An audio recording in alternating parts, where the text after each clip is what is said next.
Bismillahirrahmanirrahim. Assalamualaikum warahmatullahi wabarakatuh. Bismillahirrahmanirrahim.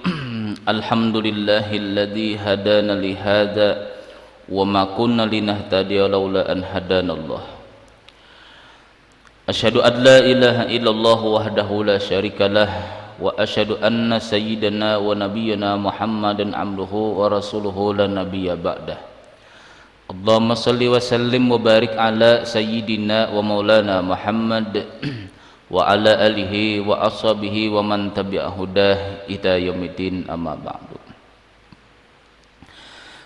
Jemaah Masjid Jamiatul Ummah yang dirahmati Allah Subhanahu wa taala, puji dan syukur dalam setiap keadaan kita selalu memanjatkan puji dan syukur kita kepada Allah Subhanahu wa taala, yang mana pada subuh hari ini Allah Subhanahu wa taala masih memilih kita daripada hamba-hambanya yang beriman, daripada hamba-hambanya yang bertakwa, untuk kembali bisa melaksanakan kegiatan ibadah yaitu salat subuh berjamaah. Dan diselingi pula dengan kita berniat, nawaitu an atakifa fi hadzal masjid sunatan lillahi ta'ala, sengaja aku beriktikaf di masjid ini sunat atasku karena Allah. Salawat serta salam marilah kita sampaikan kepada junjungan kita Nabi besar Muhammad sallallahu alaihi wasallam beserta para keluarga, sahabat, zuriat dan pengikut-pengikut beliau hingga akhir nanti. Qala al-musannifu rahimahullahu ta'ala wa nafa'ana bihi wa bi'ulumihi wa lakum fid dharaini amin.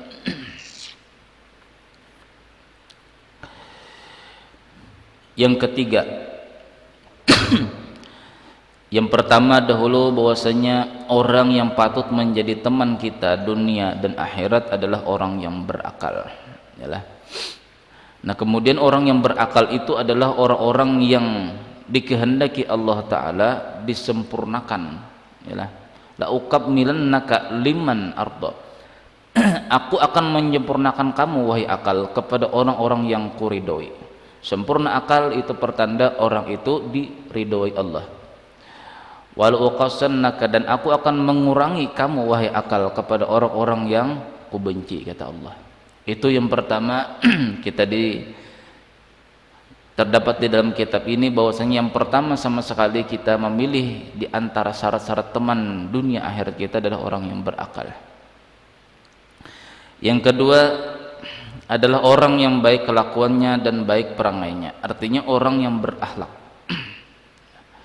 Orang yang berakhlak. Nah, yang ketiga kata Imam Ghazali, orang yang patut menjadi teman kita adalah orang-orang soleh. Maka jangan engkau berteman dengan orang yang fasik, padahal dia itu mengekalkan ia akan dosa besar atau dosa yang kecil. Karena seseorang yang takut kepada Allah Azza wa Jalla itu tiada ia mengakali akan dosa besar dan dosa kecil. Dan barang siapa yang tidak takut akan Allah Azza wa Jalla, niscaya dia tidak dapat dipercaya atau dirasa kita merasa aman akan kejahatannya. Nah, soleh inilah. Soleh itu dalam bahasa Arab, secara bahasa, secara harfiah itu artinya baik, tidak merusak. Nah, itu artinya soleh. Secara umum di dalam bahasa, soleh itu berasal daripada kalimat saluha. Saluha itu artinya baik, tidak merusak. Nah, sedangkan di dalam tafsir Al-Mu'azzam Wasit itu arti soleh itu adalah orang yang bermanfaat. Ada manusia itu baik, baik tapi tidak bermanfaat, memberikan manfaat kepada manusia tidak, memberikan kejahatan atau kerusakan di muka bumi tidak juga. Sehingga di dalam hadis Nabi SAW Apabila kamu tidak bisa melakukan kebaikan, hendaklah berdiam. Itu paling minimal, orang baik itu paling minimal berdiam, paling minimal berdiam, paling minimal. Orang soleh itu paling minimal adalah berdiam. Bila tidak bisa melakukan kebaikan baik tutur kata ataupun tingkah laku, lebih baik berdiam. Lalu orang lain tidak merasakan kerugian ya, dengan sebab kata-kata kita, tidak bisa mendapatkan kerugian dengan sebab tingkah laku kita. Itu paling minimal berdiam. Bila kurang daripada itu, berarti ini pertanda orang itu melakukan suatu kerusakan. Nah, jadi menurut di dalam kamus inilah Al-Mu'ajjam Wasit itu arti soleh itu adalah orang yang memberikan manfaat. Sedangkan di dalam Al-Quran soleh atau solihun atau solihin ini di kata-kata soleh di sini terdapat di 124 kata atau 124 ayat. Jadi kalau ingin mencari itu di dalam Al-Quran itu ada kalimat solihun, orang-orang soleh atau orang-orang solihin, itu ada 124 jumlahnya, tanda-tanda orang soleh. Nah, di dalam Al-Quran tersendiri, nah itu di dalam surah An-Nisa juz yang keempat malah, juz yang kelima. Wa qatta'nahum fil ardi umama minhumus solihun wa minhum duna dzalik wa balawnahum bil hasanati wa sayyiati la'allahum yarji'un. Wa qatta'nahum fil ardi umama, kami akan membagi, kata Allah. Wa qatta'nahum fil ardi umama, kami akan membagi manusia-manusia itu fil ardi, di muka bumi ini, umama, berkelompok-berkelompok. Jadi tidak mungkin di dalam satu RT, di dalam satu kelurahan itu tidak mungkin satu kelompok ada, pasti dua kelompok. Minhumus solihuna wa minhum duna dzalik, ada sebahagian, kata Allah, ku tempatkan di muka bumi itu orang-orang soleh, wa minhum duna dzalik, dan ada yang tidak soleh. Jadi bila ada orang melakukan suatu kebaikan itu pasti ada manusia, sekelompok manusia yang senang kerjaannya itu merusak. Ini masjid inilah tempat-tempat kita beribadah, itu pasti ada orang pengganggu-pengganggu. Nah, istilahnya itulah ada pengganggu-pengganggunya, itu pasti. Jadi siap-siap kalau kita ingin melakukan suatu kebaikan inilah, kebaikan di masyarakat itu siap-siap ada golongan yang tidak senang dengan kita. Kita berencana mau suatu membangun masjid misalnya itulah, itu pasti ada kelompok yang tidak senang. Dan orang yang tidak senang inilah terkadang itu dirinya tuh merasa dirinya itu baik. Itu yang anehnya itulah, yang anehnya. Contohnya apa? Orang yang merusak tapi merasa dirinya itu baik adalah orang yang banyak protes. Dikiranya dirinya ini pas inilah. Seandainya tidak kunasihati kemarin dia begini ya tidak mungkin terbangun begitu. Nah, ini masalah manusia yang seperti ini. Orang kebanyakan protes itu kebanyakan adalah orang yang merasa dirinya baik, sedangkan menurut masyarakat dia ini pengacau. Kan aneh ini masalah. Itu sudah Allah Ta'ala sudah takdirkan di dalam surah An-Nisa, wa qatta'nahum fil ardi umama, kami akan menyebarkan, akan memotong-motong. Arti memotong ini artinya membagi-bagi di muka bumi ini, umama, ada kelompok-kelompok. Minhumus solihuna wa minhum duna dzalik, daripada mereka itu sebahagian daripada mereka ada orang-orang soleh, orang yang memberikan manfaat, wa minhum duna dzalik, ada yang merusak manfaat tadi. Nah, bahasa kitanya. Apa tujuan Allah Ta'ala inilah menjadikan manusia itu berkelompok? Itu tidak mungkin satu kelompok aja. Kita ingin membangun TPA, kita ingin bangun pesantren, itu pasti ada yang tidak senang. Cuma paling banyaknya itu di dalam ketidaksenangan mereka, itu mereka diberi Allah Ta'ala yang namanya ketidaksadaran bahwasanya mereka itu menjadi orang perusak. Itu nah anehnya. Kalau misalnya manusia itu merasa dirinya tuh aku salah inilah, akan memperbaiki, tapi ini tidak mau, akan berkelanjutan, sudah bertahun-tahun begitu aja orang tadi. Itu istilah di dalam Al-Quran adalah wa makaru wa makarallah. Mereka menipu daya Allah, artinya seakan-akan lah geritik hati mereka, rahasia di dalam diri mereka itu seakan-akan Allah Ta'ala tidak tahu, padahal wa makarallah, sedangkan Allah lah yang memberikan makar atau tipu daya di dalam hati mereka. Mereka itu ditipu daya apa? Melakukan suatu pengerusakan, namun di dalam hatinya itu ditutup. Allah Ta'ala merasa dirinya itu tidak melakukan kerusakan. Itu namanya makar. Di dalam istilah Al-Quran itu makar, tipu daya.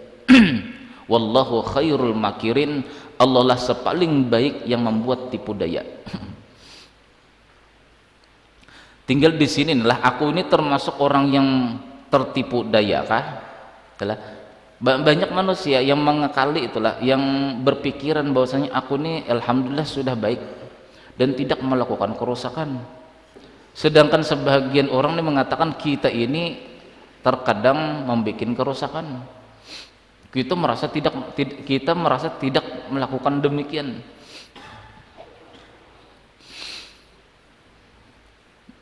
Nah, bagaimana tanda nih lah kita ini rusakkah atau tidak? Karena akal manusia kan macam-macam nih lah, pendapat manusia ini macam-macam.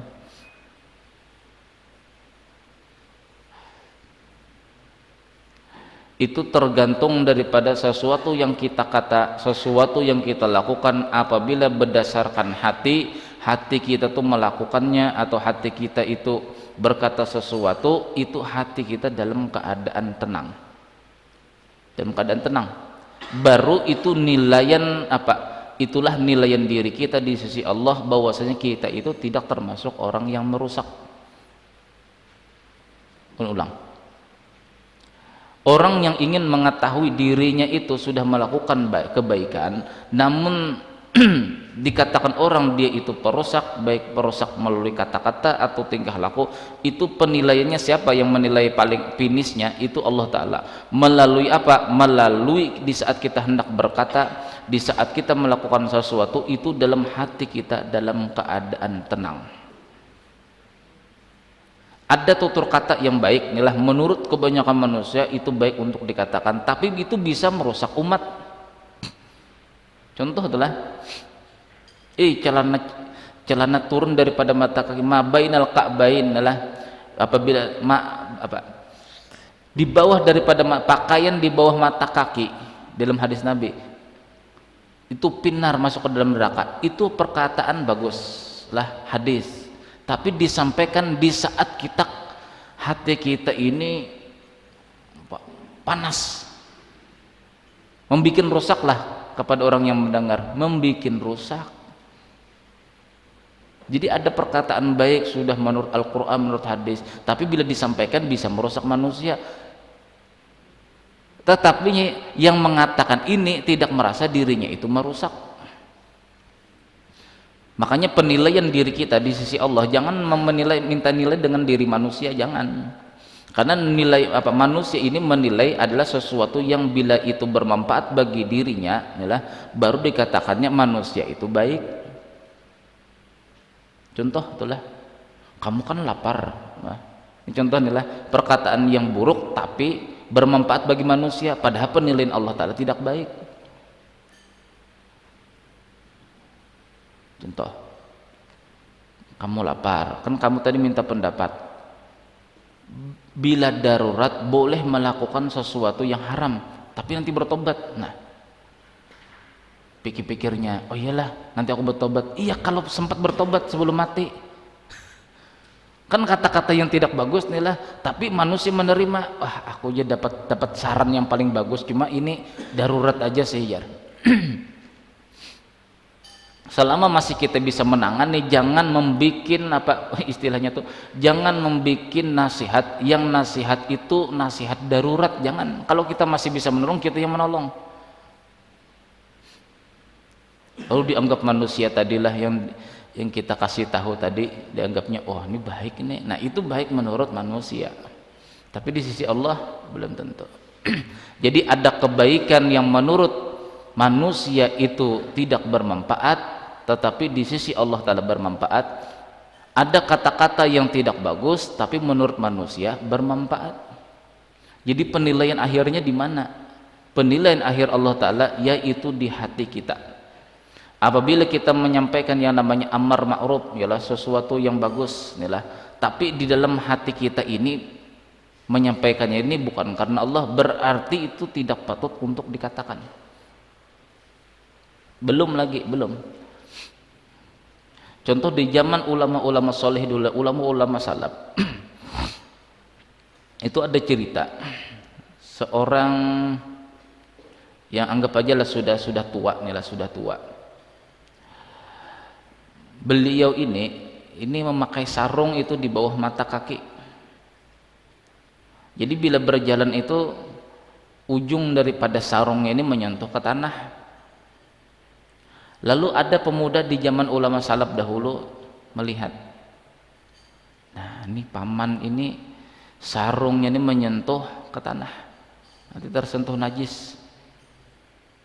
Nih pemuda ulama salaf ini, paman, assalamualaikum, waalaikumsalam, ada apa nak? Kata yang tua-tua tadi, yang sarungnya ini menyentuh tanah, ada apa nak? Paman bolehkah minta tolong? Ini akhlak ulama salaf nih lah, menegur dengan cara lemah lembut, bukan bid'ah sesat. Itu bukan ulama salaf, sekalipun kata-kata mereka tuh kami orang-orang salaf. Ini ulama salaf dahulu di bawah tabi'in. Ada apa paman? Ada apa nak?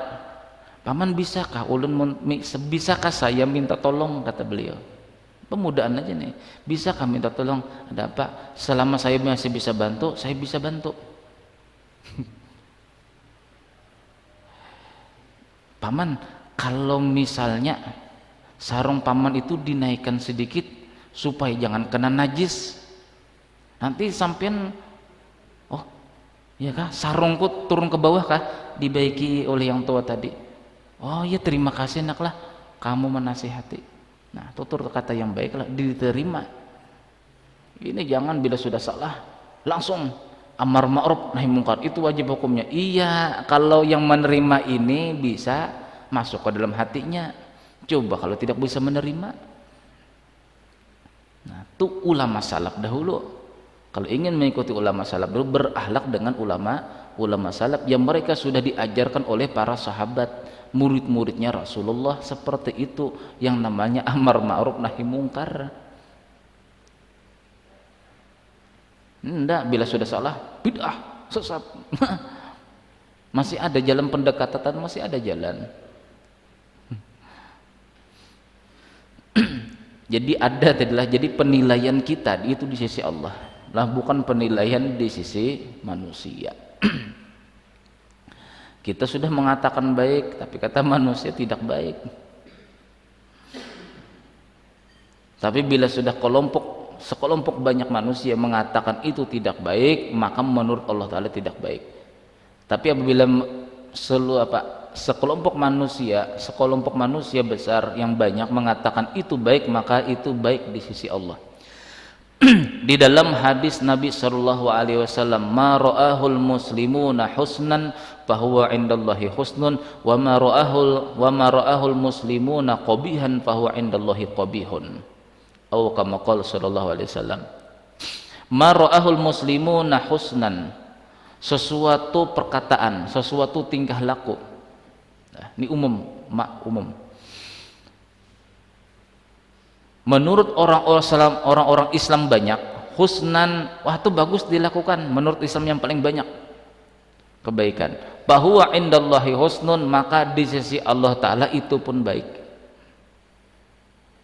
Wa ma ra'ahul muslimuna qabihan, dan sesuatu perkataan atau tingkah laku yang menurut manusia Islam paling banyak itu mengatakan buruk, fahuwa indallahi qabihun, maka di sisi Allah Ta'ala pun itu hukumnya tidak baik. Itu penilaian Allah pada manusia itu ada dua. Yang pertama, di saat kita berkata atau ingin melakukan sesuatu tingkah laku, apabila hati kita dalam keadaan tenang, maka yang keluar daripada kata-kata kita itu baik ataupun buruk, itu akan memberikan manfaat. Itu namanya soleh.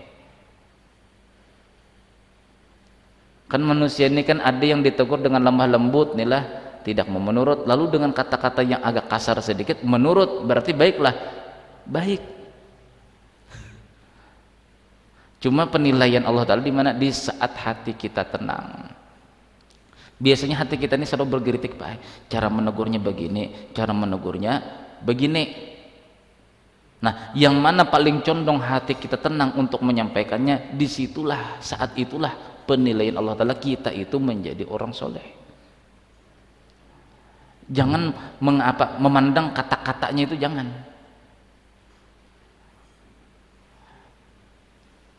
Kadang tutur kata kita baik, sudahlah menyampaikan, tapi yang menerima tidak bisa menerima. Yaitu hadis Nabi tadilah, di bawah mata kaki itu adalah pinar masuk ke dalam neraka, isbal istilahnya. Ini baik hadis disampaikan, cuma yang menerima ini langsung berontak, langsung membunuh, berarti baiklah. Tidak baik disampaikan, ada lagi cara pendekatan yang lebih baik. Jadi kata pemuda tadi, paman minta tolong, bolehkah? Boleh, kalau selama saya bisa bantu. Itu minta tolong pamanlah, angkat sarung sampean sedikit supaya jangan terbawa najis-najis yang lain. Nah, oh gitu kah? Diterima oleh paman tadi. Sama aja lah penilaiannya, sama, itu amar ma'ruf nahi mungkar juga.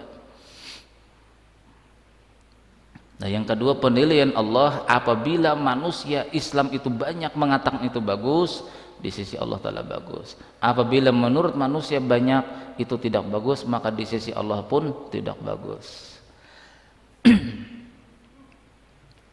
Jadi wa qata'nahum fil ardi umama minhumus solihuna wa minhu duna dzalik wa minhum duna dzalik. Kami sebarkan, kata Allah, di muka bumi ini umamun, kelompok-kelompok. Pasti ada dua kelompok. Minhumus solihuna, sebagian mereka ada orang-orang soleh, wa minhum duna dzalik, sebagian mereka ada yang tidak soleh. Itu pasti ada tujuannya.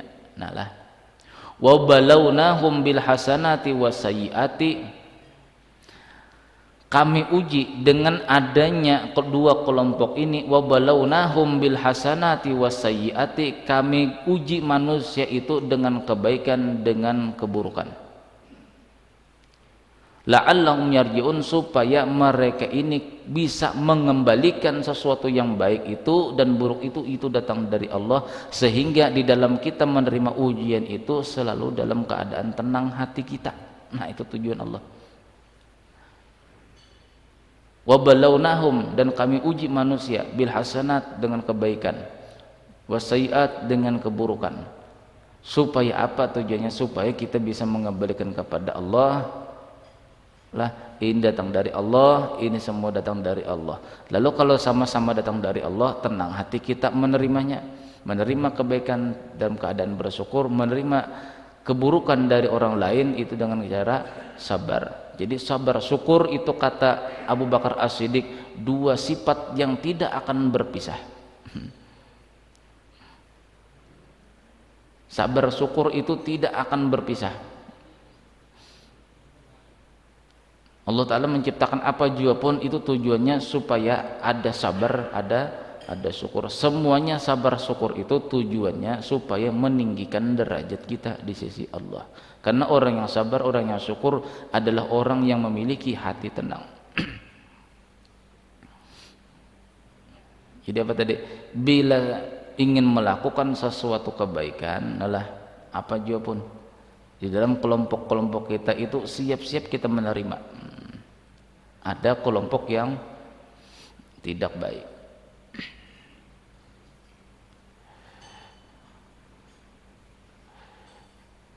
Kalau di dalam Al-Quran itulah ada disebutkan, wa mimman haulakum minal a'rabi munafiqun.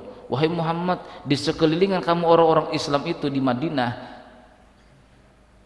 wa mimman haulakum minal a'rabi, daripada orang-orang Arab itu munafiqun, pasti ada orang munafik.